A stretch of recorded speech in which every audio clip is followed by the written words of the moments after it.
makes this retinol product different? COSRX has actually used a oil base instead of it being a serum or instead of it being a cream. And that is kind of a game changer. It is 0.5% retinol, and the oil base is a super vitamin E and a squalane. And those support firmness and smooth skin, as well as improve radiance with it being an oil. Actually, a thinner oil that's very easy to smooth over your skin.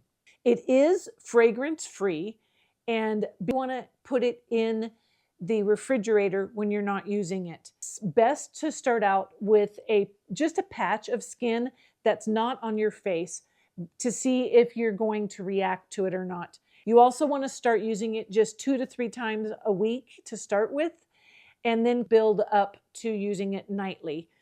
It is something that you just use 2 drops, put it on your hands here, and then just pat it on your face and make sure your skin is dry before you apply it. If you do have sensitive skin, you can still use this.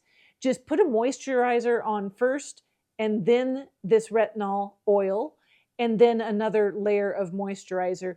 And that will help you be able to tolerate how it feels. It can feel a little tingly for some people. Also, because it is a retinol product, you want to use sunscreen on it if you're going to be out in the sun.